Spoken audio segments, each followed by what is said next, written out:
Bom, pessoal, na aula de hoje a gente vai comentar sobre o segundo grande pensador clássico, certo? Da teoria sociológica, da teoria da sociologia. A gente já conversou muito sobre Augusto Comte, vocês já produziram trabalho sobre Augusto Comte, já produziram vídeos sobre Augusto Comte, certo? Fora o Augusto Comte, a gente tem o Karl Marx, certo? A gente tem o Max Weber e a gente tem o Emile Durkheim, ou Durkheim, que seria a maneira correta de se chamar, já que o cara é francês, certo? E hoje vai ser justamente sobre ele, certo? Que a gente vai falar sobre o Emile Durkheim, que foi o grande pensador da sociologia, por assim dizer, certo? É um cara que nasceu ali por volta de 1858, vai morrer em 1917, é um francês, certo? Se o Augusto Comte é conhecido como o pai da sociologia, o Emile Durkheim ele vai ser conhecido como criador da sociologia como uma ciência independente, ou seja, não como uma ferramenta da história, não como uma ferramenta da filosofia, mas como uma ciência que se bastava por si só, certo? E assim ele vai determinar muitas das suas grandes obras, entre elas o Suicídio, certo? Que é o principal livro do Emile Durkheim, certo? No qual ele vai fazer um estudo muito detalhado sobre as variadas formas de suicídio na sua forma de entender a sociedade. Mas bom, hoje a gente vai dar mais alguns conceitos básicos sobre a teoria durkheimiana, certo? Bom, primeiro, é importante a gente entender o conceito básico para se falar de Emile Durkheim, que é o conceito da consciência coletiva. Esse conceito da consciência coletiva é o quê? Ou seja, para o Emile Durkheim, ele não vai ver nunca a sociedade, o indivíduo, vamos dizer assim, de maneira independente. Ele vai ver a sociedade sempre como um mecanismo vivo, um organismo vivo. Ou seja, a sociedade faz o indivíduo. Ou seja, uma série de regras morais vigentes antes mesmo do seu nascimento é estabelecida a você, ao momento que você nasce. Ou seja, você se adequa a uma estrutura social que foi previamente estabelecida. E você, por que você se adequa? Para você poder ter uma vida social. Ou seja, essa consciência coletiva é o primeiro grande conceito do Emile Durkheim. Porque vai ser a partir desse conceito da consciência coletiva que a gente vai ter a construção dos variados tipos de sociedade, dos variados tipos de fatos sociais, que é outro conceito que ele vai agrupar, certo? Então, assim, é importante que vocês tenham bem claro esse conceito da consciência coletiva, até porque, de certa forma, ele vai se assemelhar muito, em parte, vamos dizer assim, com o que o Augusto Comte propõe, dizendo que você só tem ciência, certo?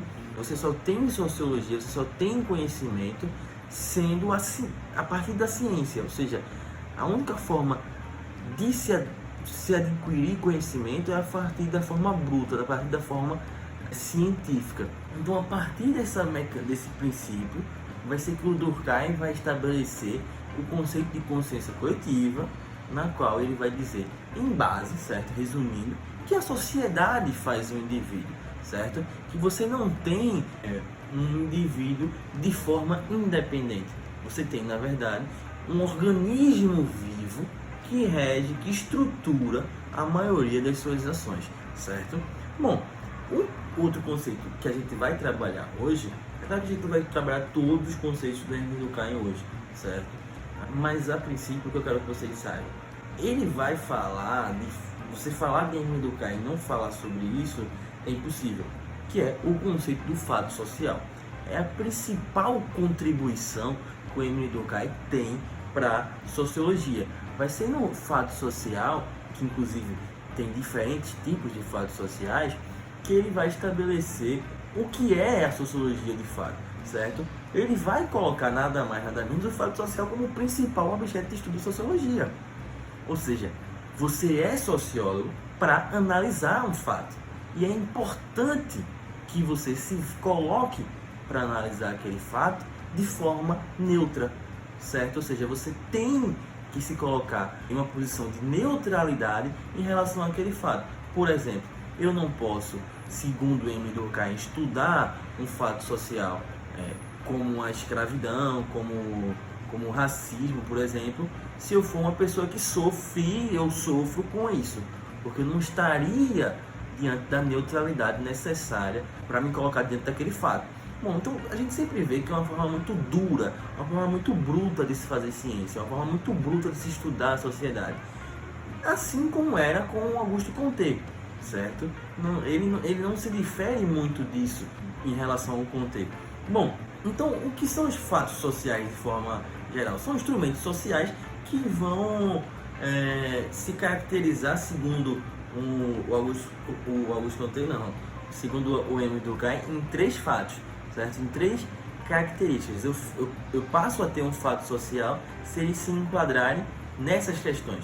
Bom, primeiro, ele precisa ser exterior, certo? Ele precisa ter o conceito da exteriorização. Segundo, da coerção. E terceiro, ser geral. Ou seja, vamos lá, o conceito da exteriorização. Ele precisa estar além de mim, estar fora de mim, acontecer independente de mim. O conceito da coerção, eu preciso ser atingido por aquilo. A sociedade, de uma forma geral, precisa ser atingida por aquele fato, ela querendo ou não. E precisa ser geral, ou seja, precisa atingir toda a sociedade. Um exemplo que eu adoro dar para explicar esses 3 conceitos é a Copa do Mundo, por exemplo. Por que a Copa do Mundo? Porque ela é exterior a você, certo? Ela vai acontecer independente de você gostar ou não de futebol, certo? Então você, consequentemente, vai ser coagido a participar daquilo.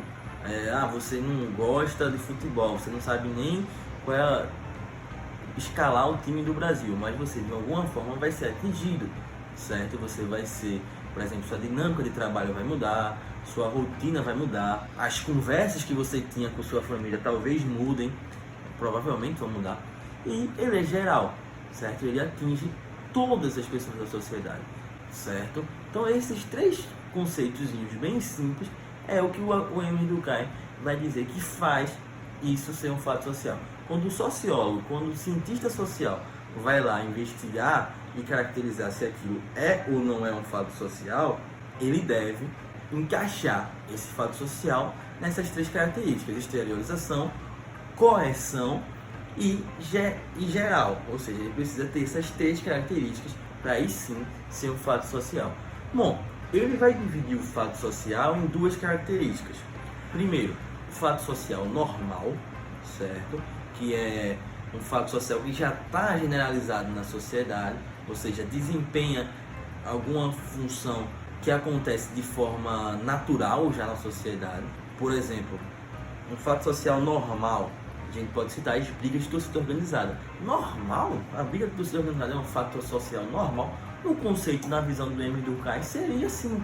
Porque, infelizmente, sempre que tem jogo de futebol, você é colocado diante daquela questão. Infelizmente, já atingiu um grau de normalidade aquele tipo de fato social. Lembrando que ele se encaixa também nos 3 conceitos, porque ele é exterior, ele é geral e ele é coercitivo, certo? Então, assim, é um fato social normal pela normalidade, ou seja, pela quantidade de vezes que ele já acontece, pelo papel que ele desempenha na sociedade. Ou seja, para o Emile Durkheim, era para que esse fato social normal fizesse com que a sociedade de alguma forma evoluísse. Aí a gente volta para aquele conceito da consciência coletiva, porque se é uma sociedade conjunta, se é um organismo vivo, e eu tenho um fato social ali que de certa forma é problemático, aquilo pode fazer a sociedade melhorar. No caso das brigas de torcida organizada, não necessariamente melhorou, né? Não melhora na verdade, mas é um fato social que está aí. Outro tipo de fato social é o fato social patológico. Isso talvez seja o melhor momento para a gente falar sobre isso, porque um fato social patológico muito grande, muito famoso, é a peste negra. Por quê? Porque o fato social patológico está fora dos limites permitidos pela ordem social, ou seja, ele atinge, a ordem social é abalada por aquilo. As dinâmicas sociais que aconteciam antes desse ocorrido, elas passam a deixar de existir. Elas são abaladas fortemente por aquilo. Não tem como não falar do coronavírus, que pode mais para frente se tornar a ser um fato social patológico, certo? Ele já é um fato social, com certeza, e vem caminhando fortemente para abalar, vem abalando todas as dinâmicas sociais que a gente vive, certo? As regras sociais, as escolas fechando, ou seja, tem tudo para ser um fato social patológico. Bom, pessoal, por enquanto a gente vai se deter a esses conceitos bem simples, certo? É importante que vocês leiam, que vocês façam suas análises. Emile Durkheim é um cara muito complicado de se estudar, porque ele tem alguns conceitozinhos que você precisa entender, você precisa entrar na mente dele para que você consiga entender, certo? A gente ainda vai ver aqui o conceito da anomia, vai ver o conceito de solidariedade, vai ver os tipos de suicídio que ele vai estabelecer. Pois bem, então dessa forma, mas nas próximas aulas a gente vai tecer um comentário mais profundo sobre essas questões. Mas por enquanto, a gente vai se deter nesse conceito de consciência coletiva, que é meio que conceito base para se entender as demais formas de expressão que o Durkheim vai falar, e os tipos de fatos sociais. Não pode esquecer, certo? Fato social é muito importante que vocês tenham quase que decorado, certo? Vocês aprendam muito facilmente isso aí. Bom, por enquanto é isso, pessoal. A gente vai ter próximos mais vídeos, mais aulas. É claro que cada dia é diferente, vai ter aula presencial, não vai ter aula presencial, mas por enquanto a gente fica conversando por aqui, certo? Até mais.